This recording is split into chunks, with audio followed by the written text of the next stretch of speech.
మాసం సందర్భంగా మన కాసం ఫ్యాషన్స్ కిలో చీరలు కొనండి, అరకిలో చీరలు ఉచితంగా పొందండి. ఫౌజీ సంబంధించి ఒక అప్డేట్ అందుతుంది. షూటింగ్ ఇంకా నడవాల్సిన షూట్ ఉంది అని కూడా చెప్తున్నారు కదండి. ఇంకా హైదరాబాద్లో జరగబోతోంది. అందుకని వీళ్ళు చార్మినార్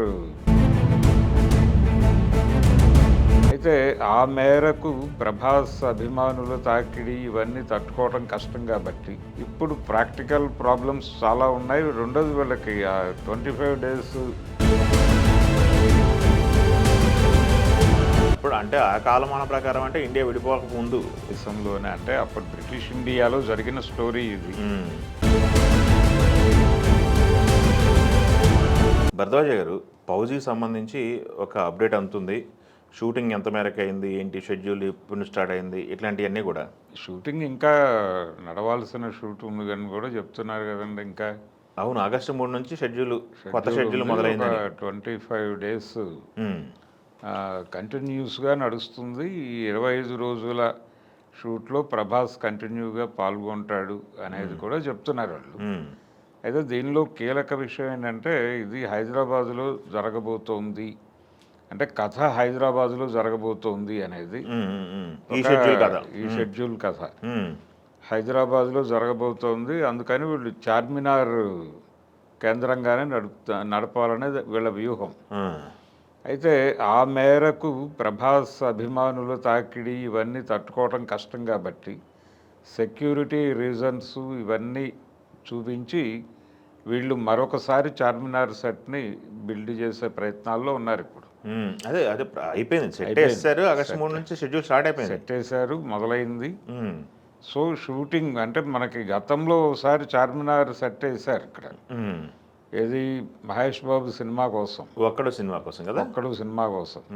అప్పుడు గుణశేఖర్ గారి మీద రకరకాల మీమ్స్ కూడా నడిచినాయి. అయితే అంటే చార్మినార్ దగ్గరే షూటింగ్ చేసుకోవచ్చు కదా, దానికి సెట్ ఏమిటి అని అదే ప్రశ్న వీళ్ళ ముందుకి వచ్చింది. వీళ్ళు క్లారిటీ ఇచ్చారు, అయ్యా షూటింగ్ చేసుకోవటం అయ్యే పని కాదు కాబట్టే మేము సెట్ వేసుకున్నాము అని. ఇప్పుడు ప్రాక్టికల్గా కూడా అర్థమవుతోంది. అప్పటి పరిస్థితి వేరు, ఇప్పటి పరిస్థితి వేరు. అవును, ఇప్పుడు ప్రాక్టికల్ ప్రాబ్లమ్స్ చాలా ఉన్నాయి. రెండోది వీళ్ళకి 25 days షెడ్యూల్ అనేది చాలా క్రూషియల్. వేగంగా కంప్లీట్ చేసుకోవాలి. దీంతోపాటు రిలీజ్ డేట్ హడావిడి ఉంది. అందుకని ఆగస్టు ఎండింగ్కి వీళ్ళు ఒక మేరకు సినిమాని కంక్లూడ్ చేయాలనుకుంటున్నారు. అందుకని ఈ సెట్ వేసి అక్కడ షూటింగ్ మొదలుపెట్టడం వెనకాలన్న ప్రోగ్రామ్ ఇది.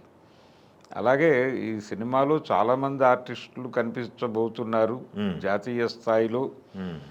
అందులో జయప్రద గారు ఈ సినిమాలో మదర్ రోల్లో కనిపించబోతున్నారు అనేది ఇంకొక వార్త, ఒక అప్డేట్. సో తను ఒక రాయల్ ఫ్యామిలీ నుంచి వచ్చినటువంటి ఆ కుటుంబ నేపథ్యము అది కూడా ఉంటుంది ఈ సినిమాలో అని చెప్తున్నారు. అలాగే మనకి ఇంతకు ముందు వాళ్ళు రివీల్ చేసినటువంటి పోస్టర్లో ఆయన పోస్చర్ చూసాం. ఆయన బ్లడ్ ఇవన్నీ చింది, షర్ట్ లేకుండా పంచకట్టుకొని ఒక ధార్మిక యోధుడిలాగా కనిపించాడు. జంధ్యంతో ఒక క్షత్రియ ఆకృతి గోచరించింది జనాలకి. అందుకని ఇది ఒక సంస్థానానికి సంబంధించిన కథ ఏదైనా ఉందా దీనిలో అనేది కూడా కొన్ని డౌట్స్ ఉన్నాయి, ఎక్కడ లొకేట్ చేయబోతున్నాడు అని. అదేలేండి, సెకండ్ వరల్డ్ వార్ నేపథ్యంలో జరుగుతుంది. సెకండ్ వరల్డ్ వార్ టైంలో జరిగిన అనేక అంశాలని ఈ సినిమాలో ప్రస్తావించే అవకాశం ఉంది.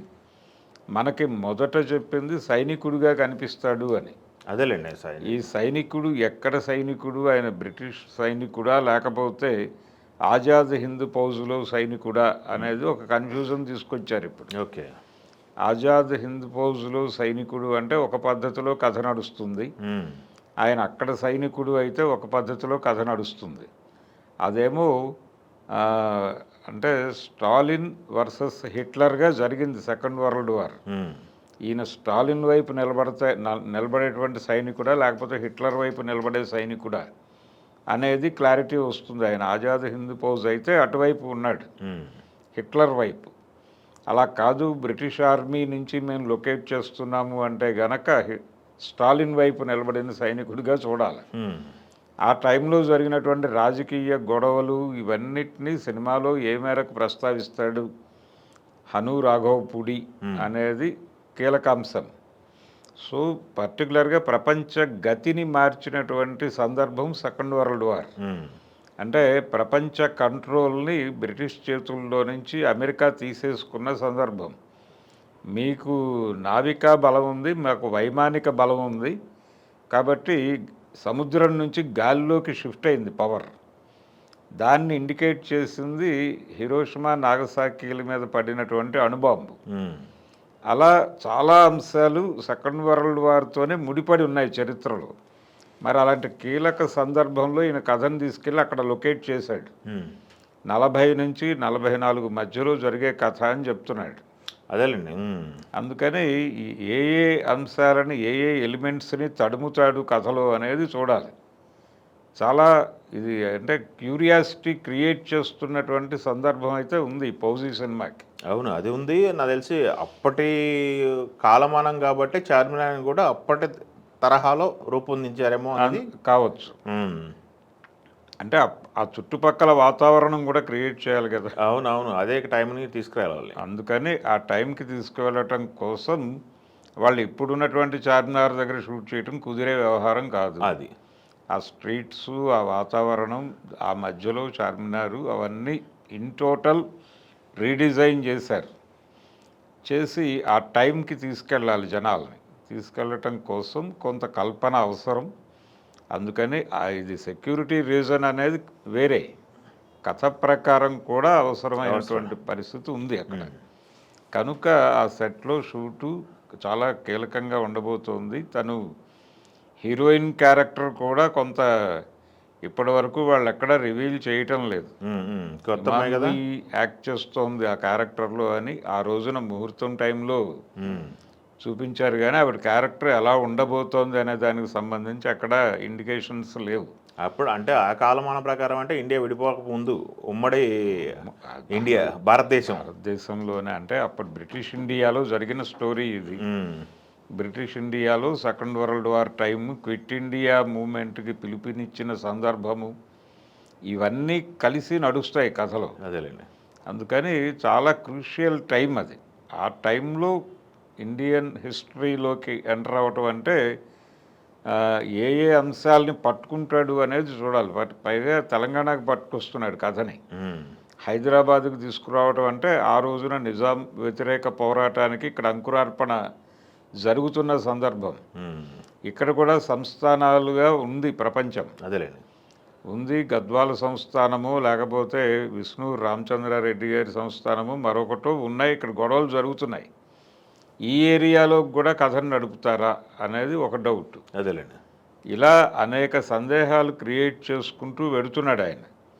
లోపలికి వెళ్ళాక ఏ సమాధానాలు చెప్తాడు అనేది చూడాలి. అదే హను రాఘవపూడి స్పాన్ ఏమో కథ ఏమో బాగా పెద్ద కథ. దీన్ని ఎంతసేపు ఎంత డ్యూరేషన్లో చెప్పగలడు? ఒక 3.5 గంటలు అయితే ఉంటుంది ఒక సినిమా అయితే ఈజీగా. ఇప్పుడు జరుగుతున్నదంతా అదే. అంటే వీళ్ళు లేదా దురంధర్ ఫాలో అవుతున్నాడా ఒకటే స్ట్రాటజీ. షూటింగ్ అంతా కంప్లీట్ అయిపోయి ఫస్ట్ పార్ట్ సెకండ్ పార్ట్కి మధ్య చిన్న 2 నెలలు గ్యాప్ పెట్టుకొని రిలీజ్ చేయడానికి బహుశా అది ఉండొచ్చు. ఎందుకంటే బడ్జెట్ కూడా పెద్ద బడ్జెట్ అయింది, 700 కోట్ల దాకా అయిందని చెప్పి మాట్లాడుతున్నారు. బడ్జెట్ వర్కౌట్ అవ్వాలంటే మీకు బాహుబలి కూడా నిజానికి వాళ్ళకి లాభాలు వచ్చింది పార్ట్ 2లోనే. ఫస్ట్ పార్ట్ అది ఇంట్రడక్షన్ ప్రోగ్రామ్, ట్రైలర్ లాగానే నడిచింది. అది వాళ్ళ యాక్చువల్ డబ్బులు చూసింది పార్ట్ 2లో. ప్రతిదీ అలాగే జరుగుతోంది. అందుకని దీనికి అంటే మీరన్న పద్ధతిలో వెళ్ళే అవకాశం ఉంది. ఇప్పుడు ఒక ఎక్స్పీరియన్స్ ఉంది కాబట్టి ఇప్పుడు 25 రోజులు షూట్ చేస్తున్నదంతా ఇప్పుడే మనకి ఈ పార్ట్లోనే చూపిస్తాడని గ్యారంటీ ఏం లేదు. అదే అదే అదే ఇది ఎక్కడైనా లొకేట్ అవ్వచ్చు. పార్ట్ 1కి సంబంధించి ఆయన పద్ధతుల్లో ఆల్రెడీ అయిపోయి ఉండొచ్చు కూడా. కనుక ఇది క్రూషియల్ షూట్ అని చెప్తున్నాడు ఆయన, హను రాఘవపూడి. సో ఇది మీరన్నట్టుగా అతి తక్కువ ఇంటర్వెల్లో 2 నెలలు గ్యాప్ ఇచ్చి ఇది ఇంకా థియేటర్లలో నడుస్తూ ఉండగానే అది కూడా రిలీజ్ చేసి ఇది ఎవరైనా రెఫరెన్స్ కావాలంటే ఆ పక్క థియేటర్లో ఆ సినిమా కూడా చూడండి అనే పద్ధతిలో అదే చెప్పే ఛాన్స్ అయితే కనిపిస్తోంది. అదే. మనం అలా ఫిక్స్ అయిపోవడం బెటర్. అదేలేండి. ఇది 2 భాగాలుగాను ఖచ్చితంగా ఉండి తీరుతుంది. 2 భాగాలు తక్కువ టైంలో మనకి విపరీతంగా 3 సంవత్సరాలు టైం తీసుకుని సీక్వెల్ చేసి రిలీజ్ చేసినటువంటి పరిస్థితి చూసాం అవును. పుష్పకి. బాహుబలికి కూడా ఎక్కువ టైమే తీసుకున్నారు. అంటే ఫస్ట్ పార్ట్ మీద వచ్చినటువంటి ఒక ఫీడ్బ్యాక్ ఆధారంగా పార్ట్ 2 డిజైన్ చేసుకుంటూ వెళ్ళారు. ఇక్కడ అది కాదు. ఇది అటెస్టేజ్ ఒక స్క్రిప్ట్ అనుకుని తీసేసి దాన్ని స్ప్లిట్ చేసి రిలీజ్ చేయటం. అది అది మంచి పద్ధతి. ఎందుకంటే ఇక్కడ బడ్జెట్ ఒకటి ఇండికేషన్ ఇస్తుంది, ఇంకొకటి జరిగిన పని రోజులు ఎక్కువ కాలం షూట్ చేశారు. ఆన్ సెట్ ఎక్కువ రోజులు ఉంది సినిమా. ఇంకా 25 రోజులు ఉందంటున్నాడు. అది కన్క్లూడింగ్ అని కూడా చెప్పడం లేదు ఆయన బలంగా. అదే ఇది ఒక కీలక ఎపిసోడ్ అని మాత్రమే చెప్తున్నాడు. చూద్దాం. కాబట్టి 2 భాగాలు ఉంటుందని ఫిక్స్ అవటం బెటరు. ఓకే. ఈ 2 భాగాలు అతి తక్కువ గ్యాప్తో రిలీజ్ అవుతాయి.